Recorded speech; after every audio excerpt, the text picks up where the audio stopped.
Welcome back! Tonight, we're diving into the shadows behind the cheers and bright lights of sports. These aren't just stories of victory or defeat, they're chilling accounts of the unexplainable, sent in by athletes and fans who've experienced the darkness lurking in our favorite games. So settle in, turn up the volume, and prepare to question what really happens when the whistle blows. The game is about to begin. Tonight, we delve into the shadowy corners of athletic lore, where echoes of the past linger and the line between the living and the spectral blurs. Our first story comes from Kevin, a college football player in the late 90s, a time when traditions ran deep and some buildings held secrets that stretched back decades. His university's athletic facility was old, a relic of a bygone era, its brick walls and echoing hallways whispering tales of victories and defeats long past. And within those hallowed halls, there was a locker room that always felt unnaturally cold. A place where the air hung heavy and the temperature seemed to drop 10 degrees the moment you stepped inside. It was a chill that went beyond the mere absence of heat. It was a cold that seeped into your bones. Legends swirled about a janitor named Arthur who died there, a man who had dedicated his life to the upkeep of the facility, only to meet his end within its walls. Some said it was a heart attack, others whispered of a tragic accident, but all agreed that Arthur's spirit remained, forever bound to the locker room he had so diligently cared for. And Kevin, often the last to leave after grueling practices and late-night study sessions, found himself increasingly unnerved by the stories and the oppressive atmosphere. He started noticing strange things, subtle at first, almost dismissible, but growing more frequent and unsettling with each passing day. Alone in the showers, the echoing tile amplifying every sound, he'd hear lockers slam, the sharp metallic clang cutting through the silence like a thunderclap. And then, footsteps shuffle, a dragging, weary sound that suggested someone was moving just beyond the range of sight. But each time he investigated, he always found the room empty, the silence returning as quickly as it had been broken. One night, after a particularly tough loss that left the team demoralized and the locker room heavy with disappointment, he heard a tuneless whistle echoing through the empty room, a haunting melody that seemed to drift from the very walls themselves. When he called out, his voice trembling slightly, the whistling stopped abruptly, replaced by a heavy, listening silence, a palpable sense of being watched that made the hairs on the back of his neck stand on end. Upperclassmen, sensing his unease, warned him, "Don't be the last one out, especially not in that locker room, and never stay late alone, no matter how pressing your training or studies might be." But Kevin's demanding schedule, juggling academics and athletics, often forced him to break that rule, leaving him alone in the facility long after everyone else had gone home. One night, after pushing himself too hard during practice, he was icing his knee, the cold pack doing little to soothe the throbbing pain. Suddenly, he felt a sudden chill, a blast of icy air that had nothing to do with the ice pack on his knee. And then he heard a low sigh behind him, a mournful sound that seemed to carry the weight of ages. In the reflection of a dark window, it surfaced like a still black mirror. He saw a shadowy figure, a presence that defied explanation. It was tall, featureless, a dark silhouette against the dim light just standing there, watching him with an intensity that sent shivers down his spine. The figure raised a hand, its form indistinct and unsettling, and Kevin bolted, fear overriding any sense of reason, never staying late again during his time at the university. Years later, after Kevin had graduated and moved on with his life, the old facility was deemed outdated and replaced with a state-of-the-art complex. But when Kevin returned to visit the university and tour the new building, a sense of unease washed over him as he approached the familiar grounds. As he walked through the gleaming hallways, he felt the same chill, that unnerving cold that had haunted him years before. Standing alone in the pristine weight room, the silence broken only by the hum of the ventilation system, he heard that familiar, lonely whistle, a faint, melancholic tune that echoed through the space. Some ghosts, Kevin realized with a chilling certainty, aren't tied to buildings, to bricks and mortar, to specific locations that can be torn down and rebuilt, but to the ground and the game itself, to the spirit of competition and the echoes of past glories and defeats that linger in the very air. To this day, in every empty gym he enters, in every deserted locker room he passes, he listens for that faint whistle, a haunting reminder of his past, a reminder of the year he shared a locker room with a ghost, a presence that forever changed his perception of the game and the spaces where it is played. Sometimes, The past refuses to leave the field, its grip tightening with each passing season. And sometimes the game never really ends, its echoes resonating through the empty stadiums and deserted locker rooms, waiting for someone to listen. Maria played varsity soccer, a sport she loved with all her heart. The field where she honed her skills wasn't just any ordinary pitch. It was a place steeped in local history and whispered tales. By day, it was a haven of athletic activity, a vibrant hub of youthful energy and spirited competition. But as dusk settled and shadows lengthened, the field transformed. A peaceful place by day, it became eerie at night, a canvas for the imagination where the boundary between reality and the supernatural blurred. The air grew heavy, and the silence was punctuated by the rustling of leaves and the distant hoot of an owl. During a late practice, under the dim glow of the field lights, she and her teammates noticed something peculiar, a figure lurking near the edge of the field. As they squinted to get a better look, they realized it was a boy, seemingly out of place, clad in an old-fashioned uniform, a relic from a bygone era of soccer. He stood motionless, a silent observer watching from the sidelines. His presence was unsettling, a stark contrast to the lively energy of the practice. The girls exchanged nervous glances, wondering who he was and why he was there. At their next game, a crucial match against their rivals, Maria saw him again. The sight sent a shiver down her spine, a feeling of unease that she couldn't shake off. This time, he wasn't on the sidelines. He was standing motionless in the center circle, the very heart of the field, as if rooted to the spot. His gaze was fixed, unblinking, adding to the unsettling atmosphere. What made it even more bizarre was that he was invisible to everyone but her and her friend Sarah. The other players and the coaches seemed oblivious to his presence, going about their pre-game routines as if nothing was amiss. He was pale, almost translucent, like a faded photograph brought to life. His features were indistinct, as if he were slowly fading away, struggling to maintain his presence in the physical world, and vanished whenever they tried to focus on him, as if he were a figment of their imagination, a trick of the light.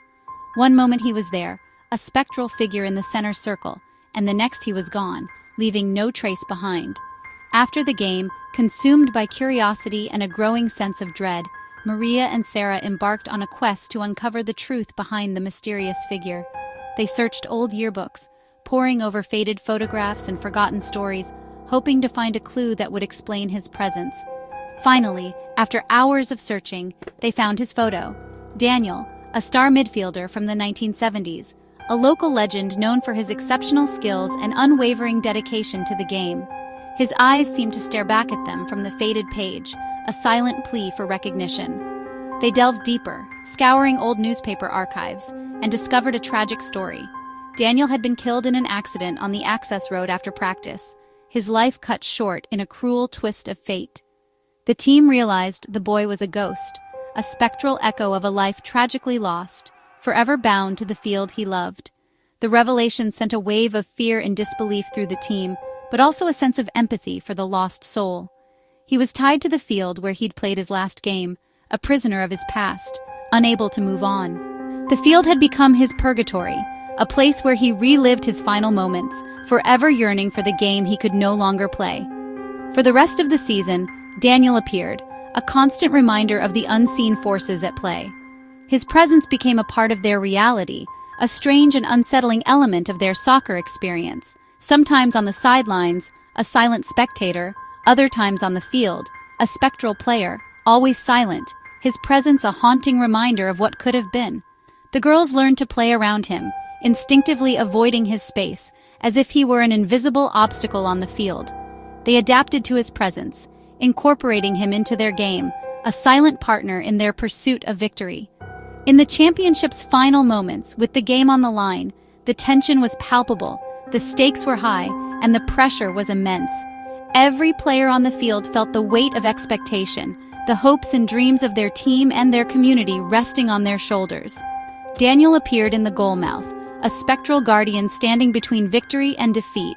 His presence was more pronounced than ever before, as if he knew that this was his moment to make a difference. The opposing striker's shot, a powerful strike aimed at the back of the net, hit an invisible barrier and bounced away, defying the laws of physics. It was as if an unseen force had intervened, protecting the goal and preserving their chances of winning. Daniel's final save, a selfless act of devotion to the game he loved, a testament to his unwavering spirit. The team won, their victory secured by the intervention of their spectral teammate, and Daniel was never seen again. It was as if his purpose had been fulfilled, his debt to the field repaid, allowing him to finally find peace. Maria says she'll never forget their silent guardian, the ghost who helped them achieve their dreams, a reminder that even in the darkest of times, hope can emerge from the most unexpected places. A reminder that some players never leave the field, their spirits forever intertwined with the game they loved, their presence felt in the rustling of the wind and the echoes of cheers. Sometimes, the game is bigger than the living, a force that transcends the boundaries of life and death, a connection that binds players together across generations. And sometimes, the 12th player is a ghost, a spectral teammate who watches over them, offering guidance and protection from beyond the veil. On any given night, under the cloak of darkness, you might not be the only ones playing. The echoes of past games resonating through the air, the spirits of former players joining you on the field. The field remembers every game, every victory, every defeat, every moment of joy and sorrow, its history etched into the very fabric of its being. And so do its ghosts, the spectral figures who roam its grounds, forever bound to the game they loved, their stories whispered on the wind. The game goes on, an eternal cycle of competition and camaraderie, a timeless tradition that connects us to the past and inspires us for the future. Alex captained his college's underdog hockey team, a team that had been the laughingstock of the league for years. They were known more for their mishaps and misfortunes than their skill on the ice. No one expected them to make it past the first round of playoffs, let alone contend for the championship. But Alex, with his unwavering determination and infectious optimism, instilled a belief in his teammates that they could defy all odds. Against all expectations, they clawed their way through the playoffs, fueled by a mix of grit, luck, and sheer willpower, to a miraculous championship, winning the storied Centennial Cup. It was a moment of pure elation, a culmination of years of hard work and sacrifice. The entire team erupted in celebration, hoisting the trophy high above their heads, basking in the glory of their improbable victory. During the celebration, in the midst of the jubilant chaos, a teammate, overcome with excitement, accidentally dropped the trophy. It clattered to the ground, leaving a noticeable dent in its gleaming silver surface, a small mistake, seemingly insignificant at the time. But that seemingly harmless mishap, a small mistake, a fleeting moment of clumsiness, marked the start of their nightmare. It was as if the dent had awakened something sinister, unleashing a chain of unfortunate events that would plague the team for months to come. The very next day, the player who dropped the cup, still riding high from the championship win, suffered a freak accident during practice, resulting in a severe leg injury that ended his hockey career prematurely. His dreams of playing professionally were shattered in an instant. Soon after, their star goalie, the backbone of the team and a surefire prospect for the NHL, was involved in a devastating car accident. He survived, but with injuries that threatened his ability to ever play hockey again. Illness, accidents, and disasters followed, each more bizarre and unsettling than the last. It was as if a dark cloud had descended upon the team, casting a shadow over their hard-earned victory. As the misfortunes mounted, whispers of a curse spread like wildfire through the team, fueled by fear and superstition. Players started avoiding the trophy, convinced that it was the source of their woes. The locker room, once a place of camaraderie and excitement, became filled with tension and unease. Determined to find an explanation for the team's misfortunes, Alex, ever the leader, dug into the trophy's history, spending countless hours poring over old newspaper clippings and historical archives. What he uncovered was a chilling pattern, a dark and disturbing secret hidden within the annals of the Centennial Cup. He discovered that every team that had won the Centennial Cup since its inception had suffered some form of tragedy the following year. It was a consistent and unsettling trend that defied all logical explanation. The curse, as it seemed to be, traced back to the very first champion, the team that had inaugurated the Centennial Cup tradition. Their captain, a legendary figure in the early days of the league, had died suddenly and mysteriously just months after their victory, leaving behind a cloud of speculation and unanswered questions. Legend had it that his spirit, restless and embittered, was somehow bound to the cup, forever seeking retribution for his untimely demise and rumored to haunt the cup. Convinced that the dent, however small, had somehow angered the spirit and intensified the curse, Alex, with the support of his remaining teammates, decided to take matters into their own hands and attempt to fix it, hoping to appease the vengeful spirit. Late at night, under the cloak of darkness, they snuck into the athletic center, their hearts pounding with a mixture of fear and determination. Armed with a set of tools borrowed from the equipment room, they carefully and meticulously began the delicate process of repairing the dent, working in hushed silence, their every move deliberate and precise. As they worked, a sense of unease settled over them. Strange noises echoed from the empty rink, amplifying the tension in the air. They could hear the faint sound of skates scraping against the ice, as if someone were practicing in the darkness, and the distinct thud of sticks hitting the boards, as if a ghostly game were being played just beyond their sight. Finally, with a soft pop, the dent popped out, leaving the trophy smooth and pristine once more. Instantly, the noises stopped, and the oppressive cold that had permeated the arena lifted, replaced by a sense of calm and tranquility. From that night on, the misfortunes that had plagued the team ceased. The accidents stopped, the illnesses subsided, and the dark cloud that had hung over them finally dissipated. Alex, forever changed by the experience, never looked at victory the same way again. He understood that some things are more valuable than trophies and championships. He realized that some trophies carry more than just history and prestige. They carry the weight of the past, the hopes and dreams, and sometimes the lingering spirits of those who came before. He hopes that future champions will treat the Centennial Cup with the respect and reverence it deserves, understanding the responsibility that comes with holding such a storied artifact. Because some prizes come with a cost, a hidden burden that extends far beyond the sweat and sacrifice required to win them. A cost far greater than the effort to win them. A price that can linger long after the cheers have faded and the celebrations have ended. And some victories, no matter how glorious, are forever haunted by the shadows of the past. The curse for now is at rest, but the legend of the Centennial Cup serves as a chilling reminder that some things are best left undisturbed. The final whistle has blown on tonight's tales, reminding us that even the brightest arenas can hide shadows. If these stories made you see sports in a new light, like and subscribe for more chilling accounts, and send in your own if you dare. Until next time, keep your eyes open and remember, sometimes the game never ends. Sleep well.